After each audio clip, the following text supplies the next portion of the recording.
안녕하세요. 오늘도 찾아주셔서 감사합니다. 여기 어려서부터 화목한 가정에서 자라온 삼형제가 있습니다. 형제들이 모두 결혼하고 분가한 뒤에도 손주까지 정기적으로 모여 온 가족이 화목하게 시간을 보내왔는데 어머니의 갑작스러운 투병 생활로 형제 간의 우애가 무너진 김만희 아저씨의 이야기를 들려드립니다. 과연 이분들은 어쩌다가 이런 비극을 겪게 된 걸까요? 사연 들으시고 댓글로 여러분의 생각도 꼭 나눠주세요. 구독과 좋아요, 그리고 알림 설정을 눌러주시면 앞으로 올라올 이야기들도 가장 먼저 보실 수 있습니다. 그럼 지금부터 안타까운 사연을 만나보겠습니다. 안녕하세요.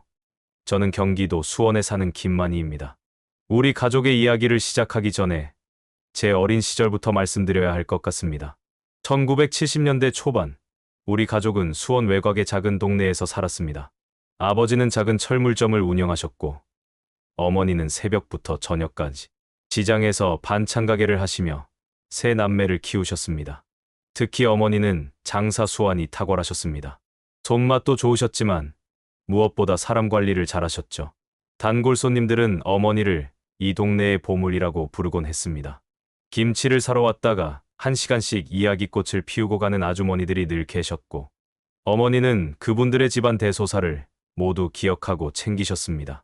만희야, 사람은 말이다. 돈을 버는 것도 중요하지만 정직하게 살아야 한다. 네 아버지 봐라. 철물점에서 한 번도 물건값 속여받은 적 없지? 그게 진짜 장사꾼의 도리야. 어머니의 이런 가르침은 우리 형제 모두의 삶의 지표가 되었습니다. 큰형은 공무원 시험에 합격해 평생을 청렴하게 살았고, 저는 작은 무역회사를 운영하며 정도를 걸었으며, 작은 동생은 교직의 길을 선택했습니다. 우리 형제가 가장 행복했던 때는 매주 일요일 저녁이었습니다. 어머니께서 큰 양푼에 비빔밥을 만들어주시면 온 가족이 둘러앉아 맛있게 먹었죠. 지금도 생생합니다. 아버지는 늘 우리 집사람 비빔밥은 진짜 국가대표감이야 라며 어머니를 축혀 세우셨고, 어머니는 그때마다 쑥스러운 듯 웃으셨습니다. 형제들이 모두 결혼하고 분가한 뒤에도 일요일 저녁 비빔밥 모임은 계속되었습니다. 손주들까지 더해져 더욱 시끌벅적해졌죠. 어머니는 늘 손주들 먹을 반찬을 따로 준비해 두셨고, 각자의 입맛에 맞춰 양념도 달리하셨습니다. 우리 큰 손주는 매운 걸 못 먹으니까 고추장 적게. 작은 손주는 나물 많이. 그렇지? 어머니의 그런 섬세한 사랑을 우리는 당연하게 받아들였습니다. 아버지가 돌아가신 후에도 어머니는 변함없이 강했습니다. 오히려 더 부지런해지셨죠. 반찬 가게를 정리하신 후에는 복지관에서 요리를 가르치기도 하셨고, 교회 봉사활동도 열심히 하셨습니다. 주말마다 손주들을 돌보겠다고 자청하셨고, 우리는 그런 어머니를 믿고 의지했습니다. 그러던 3년 전, 처음으로 어머니에게 이상 징후가 나타나기 시작했습니다. 평소 깔끔하기로 소문난 어머니께서 같은 옷을 일주일째 입고 계시는 것을 큰형 수님이 발견했습니다. 빨래를 하는 것을 잊으신 게 아니라 이미 빨아놓은 옷이 있는데도 계속 같은 옷만 찾으시는 거였죠. 그 즈음 이상한 일들이 하나둘 늘어갔습니다. 냉장고에 있는 음식을 모두 상했다고 버리신다거나, 한밤중에 김치를 담그겠다고 일어나시곤 했습니다. 그리고 어머니께서 갑자기 통장에서 거액을 인출하려 하셨는데 은행원과 대화가 전혀 안 통했다고 합니다. 다행히 20년 넘게 거래해온 은행이라 직원들이 저희 큰형의 연락처를 알고 있었고, 바로 연락이 닿아 서둘러 모시고 간 적도 있었습니다. 가장 당황스러웠던 것은 어머니께서 갑자기 돈을 숨기기 시작하신 것입니다. 도둑이 들어와서 다 가져갔어. 내가 분명히 여기 뒀는데. 어머니는 자주 통장과 현금을 이곳저곳 숨기셨다가 잊어버리셨습니다. 나중에 찾아보면 냉장고 안이나 베개 속, 심지어 화분 밑에서도 발견되곤 했습니다. 결정적인 사건은 한겨울 새벽에 일어났습니다. 그날따라 유난히 추운 날이었는데 새벽 3시에 큰형한테 전화가 왔습니다. 어머니가 사라지셨어. 지금 경찰서에서 연락이 왔는데 자자마 차림으로 시장에서 발견되셨대. 어머니는 그날 새벽 반찬 가게를 열어야 한다며 나가셨다고 합니다. 이미 3년 전에 정리한 가게였는데도 말이죠. 다행히 지구대 순찰 중이던 경찰관이 발견해 큰일은 없었지만, 그날 이후 우리는 더 이상 상황을 방치할 수 없다고 판단했습니다. 그래서 병원에 가서 검사를 받아보게 되었는데 검사 결과가 충격적이었습니다. 알츠하이머성 치매 초기라는 진단과 함께 이미 상당 부분 진행이 되었다는 소견이었습니다. 의사 선생님은 약물 치료와 함께 환자의 재산 관리도 가족들이 맡아야 한다고 조언하셨습니다. 병원에서 검사 결과를 받은 후에 큰형이 어머니의 재산 관리를 맡게 된 것은 그렇게 자연스러운 수순이었습니다. 하지만 그때부터 우리 가족의 불행이 시작되었다고 해도 과언이 아닙니다. 처음 몇 달은 평화로웠습니다. 문제는 어머니의 상태가 급격히 나빠지면서부터였습니다. 어머니는 점점 더 혼란스러워하셨고 감정 기복도 심해지셨습니다. 이 도둑놈들아! 내 돈 다 어디 갖다 썼어? 어느 날은 큰형을 향해 그런 말씀을 하시기도 했습니다. 물론 그건 치매 증상이었지만 그 말을 듣고 있던 작은 동생의 마음에 의심의 씨앗이 심어졌나 봅니다. 작은 동생이 먼저 의심을 제기했습니다. 형, 어머니 통장에서 매달 500만 원씩 빠져나가는데 이게 다 어디로 가는 거예요? 큰형은 병원비와 간병인 비용, 생활비 등을 상세히 설명했지만 작은 동생은 쉽게 납득하지 못했습니다. 특히 큰형네 아들이 새 차를 산 것이 도화선이 되었습니다. 어머니 돈으로 아들 차 사주고 호강시키는 거 아니에요? 작은 동생의 아내가 던진 이 한마디는 가족 모임을 차갑게 얼어붙게 만들었습니다. 저는 중간에서 중재하려 했지만 오히려 양쪽에서 의심을 받게 되었습니다.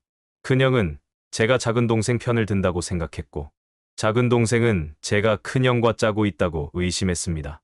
상황이 이렇게 되자 어머니는 더욱 혼란스러워하셨습니다. 치매가 진행되면서 과거와 현재를 구분하지 못하시게 되었고 자주 우시면서 중얼거리셨습니다.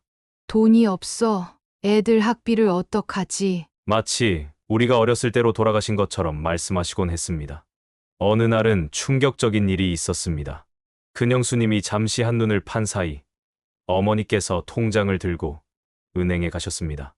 다행히 은행원이 상황을 파악하고 저희에게 연락을 주었지만 그날 어머니께서 하신 말씀이 우리 모두의 가슴을 아프게 했습니다. 이 돈은 내가 평생 모은 거야. 큰아들이 다 가져가려고 해. 막내야, 네가 가져가. 은행에서 막내인 작은 동생을 찾으시며 우시는 어머니를 보며 우리는 모두 할 말을 잃었습니다. 그 즈음 작은 동생 부부는 급기야 변호사를 찾아갔다고 합니다. 후견인 신청을 하려고 했다는 소식을 들었을 때 큰형은 격분했습니다. 내가 이럴 줄 알았다. 네가 어머니 재산 가로채려고 이러는 거지? 형님이야말로 지금까지 얼마나 빼돌렸는지 누가 알아요? 명절에 모인 자리에서 형제 간의 오간 말들은 칼날처럼 날카로웠습니다. 저는 그저 멍하니 그 광경을 바라볼 수밖에 없었습니다. 설상가상으로 어머니의 증상은 계속 악화되었습니다. 이제는 아들들의 얼굴도 잘 알아보지 못하시게 되었습니다. 가끔 맑은 정신으로 돌아오실 때면 이렇게 말씀하셨습니다. 너희들이 왜 이러니? 내가 널 낳을 때 이러라고 낳았나? 그 말씀을 들을 때마다 가슴이 미어졌지만 이미 불신의 골이 너무 깊어져 있었습니다. 어머니는 점점 더 어린아이처럼 변해갔습니다. 식사도 혼자서는 힘들어지셨고 화장실도 혼자 가시기 어려워졌습니다. 하지만 우리 형제들은 여전히 재산 문제로 다투느라 정작 가장 중요한 것을 놓치고 있었습니다. 전환점은 뜻밖의 사고로 찾아왔습니다. 어느 날 밤 어머니께서 화장실에 가시다가 넘어지셨습니다. 다행히 큰 부상은 아니었지만 그날 밤 응급실에서 우리 형제는 많은 것을 깨달았습니다. 응급실 대기실에서 우리 세 형제는 처음으로 차분히 마주 앉아 이야기를 나눴습니다. 새벽 2시가 넘은 시간이었습니다. 사실 나도 힘들었다. 큰형이 먼저 입을 열었습니다. 어머니 모시느라 아내도 지치고 매일 밤 어머니 방에서 도둑놈이라고 소리치시는 걸 들으면서 내가 정말 그런 사람이 된 것 같고 큰형의 눈시울이 붉어졌습니다. 평생 꼿꼿하게 살아온 큰형의 눈물을 처음 본 것 같았습니다. 작은 동생도 고개를 숙였습니다. 형, 미안해요. 은행 직원 친구한테 통장 내역 알아보려고 했던 거 그때 제가 너무했어요. 그날 밤 우리는 모든 것을 털어놓았습니다. 큰형은 어머니 통장에서 나간 모든 내역이 담긴 수첩을 꺼냈습니다. 매일매일 꼼꼼하게 기록된 지출 내역, 심지어 자신의 퇴직금을 보태서 어머니의 병원비를 내고 있었다는 사실도 알게 되었습니다. 형이 이렇게까지 하고 계신 줄은 우리가 몰랐네요. 작은 동생이 흐느끼며 말했습니다. 그날 이후 우리는 달라졌습니다. 매주 일요일마다 모여 어머니의 병간호와 재정 관리에 대해 상의하기로 했습니다. 각자의 역할도 나눴습니다. 큰형은 계속해서 재정을 관리하고 저는 병원 일정과 투약을 챙기기로 했으며 작은 동생은 주말마다 어머니를 모시고 산책을 나가기로 했습니다. 하지만 어머니의 상태는 계속해서 나빠졌습니다. 특히 힘들었던 것은 어머니께서 밤낮이 바뀌시면서부터였습니다. 한밤중에 갑자기 일어나 집을 나가려 하시거나 새벽에 밥을 하겠다고 부엌에 들어가시곤 했습니다. 마니야, 너 학교 갈 시간 됐어. 일어나. 저를 어린 시절의 제 모습으로 보시며 깨우실 때면 눈물이 왈칵 쏟아질 것만 같았습니다. 또 어떤 날은 갑자기 정신이 맑아지셔서 모든 것을 기억하시기도 했습니다. 내가 너희들한테 참 미안하다. 이런 엄마라서. 그런 말씀을 하실 때면 우리는 더욱 마음이 아팠습니다. 어머니의 치매는 계속 진행되어 이제는 식사도 혼자 하기 어려우신 상황입니다. 하지만 이상하게도 우리 형제는 더욱 가까워졌습니다. 어쩌면 어머니의 병이 우리에게 준 역설적인 선물인지도 모르겠습니다. 얼마 전 우리는 어머니의 통장에 있는 돈으로 의미 있는 일을 하기로 했습니다. 어머니께서 다니시던 복지관에 치매 가족 쉼터를 만드는 데 기부를 한 것입니다. 어머니께서 정신이 맑으실 때면 늘 하시던 말씀이 있었습니다. 돈은 쓸 때 제대로 써야 한다. 어려운 사람 도우면서 써야 해. 지금도 가끔 힘든 순간이 있습니다. 어머니께서 한밤중에 도둑이야 하고 소리치실 때도 있고 식사를 거부하실 때도 있습니다. 하지만 이제는 다릅니다. 우리 형제가 함께 있기 때문입니다. 큰형은 얼마 전 이런 말을 했습니다. 돈 때문에 우리가 얼마나 어리석었는지. 어머니가 진짜 원하셨던 건 우리가 사이좋게 지내는 거였을 텐데. 작은 동생도 덧붙였습니다. 형님, 죄송해요. 이제는 제가 형님 마음을 조금은 알 것 같아요. 어머니한테 남은 시간, 우리가 함께 잘 모셔요. 지금 어머니는 큰형네 집에서 지내고 계십니다. 저와 작은 동생은 매주 번갈아 가며 찾아뵙고 한 달에 한 번은 온 가족이 모여 식사를 합니다. 비록 어머니는 우리를 알아보지 못하실 때가 많지만 가족이 모여 있을 때면 유독 편안한 표정을 지으십니다. 마지막으로 청취자분들께 말씀드리고 싶은 게 있습니다. 평생을 사이좋게 지내온 형제도 갈라놓을 수 있는 돈이라는 것이 참 무서운 것 같습니다. 하지만 더 무서운 것은 불신입니다. 한번 시작된 불신은 걷잡을 수 없이 커지니까요. 지금 이 사연을 듣고 계신 분들 중에도 비슷한 상황에 계신 분들이 있다면 먼저 대화를 시작하셨으면 좋겠습니다. 늦기 전에, 후회하기 전에. 가족은 이 세상에서 가장 소중한 것이니까요. 그리고 꼭 말씀드리고 싶은 것이 있습니다. 치매는 병입니다. 부모님이 치매에 걸리셨다고 해서 부끄러워할 필요도 숨길 필요도 없습니다. 오히려 더 당당하게 도움을 요청하고 서로 의지하면서 이겨내야 합니다. 우리 가족의 이야기가 비슷한 상황에 처한 다른 가족들에게 작은 위로가 되길 바라고 가족의 소중함을 다시 한번 생각해보는 시간이 되었기를 바랍니다. 오늘 사연은 여기까지입니다.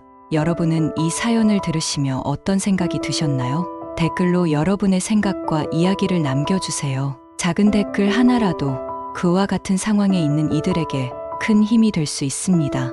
오늘도 사연 듣는 밤과 함께 해주셔서 감사합니다. 다음에도 여러분들의 사연들로 밤을 채워보겠습니다. 그리고 구독과 좋아요, 알림 설정은 앞으로 더 많은 이야기를 준비하는데 큰 힘이 되니 많이 눌러주시길 부탁드립니다. 저는 그럼 다음 사연에서 뵙겠습니다. 편안한 밤 되세요.